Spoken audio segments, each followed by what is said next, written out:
The British government insists no decision has been made about the future of Grenfell Tower following reports that ministers are to announce its demolition.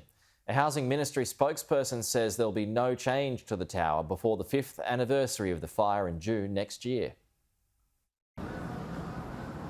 A towering reminder of a loss of life on an unimaginable scale.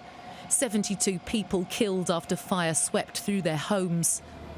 But more than 4 years on, decisions are soon to be made about the future of Grenfell Tower, and all the signs are that that means demolition. Nabil Shukair lost 6 members of his family in the blaze, including his mother and sister. The thought of the burnt-out shell being pulled down is hard to comprehend. The building represents our families, and, when I see the building and, this all has memories and everything. And if it's gone, it's like you've taken away the memory. So obviously we want something there to preserve, to remind us, to remind who the loved ones that we lost. And in any way, in every way, if it's not told about them, then it's like as if Grenfell never happened. Campaigners from Grenfell United have been fighting since 2017 for justice for those who lost their lives. Answers about what went wrong and who was to blame. Many of the survivors and bereaved accept it's a matter of when, not if, the tower comes down. But they say they should be the ones to decide the timeline, not the government, which they argue has failed to make the changes needed to prevent another Grenfell happening again.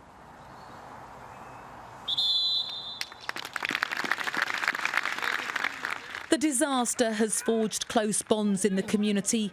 Grenfell Athletic FC was formed in the aftermath, here playing a team made up of firefighters who witnessed the horrors of that night. When I see it, like my eyes fill up every time. Get flashbacks on the night, what's been happening, but try to focus my channel on the mental health, on the positive, that I survive, and I have family, I have support, I have the community around us. All the survivors should come together and work together to find an outcome for what they would like to see happen to the tower. Structural engineers have advised the government that ultimately the tower will need to be removed, although that won't happen until after the 5th anniversary of the fire in June at the earliest.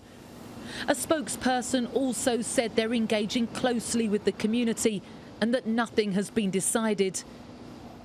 For Nabil, every moment of every day is overshadowed by the loss of his family, and whether the tower is there or not will make little difference to that. Emma Birchley, Sky News.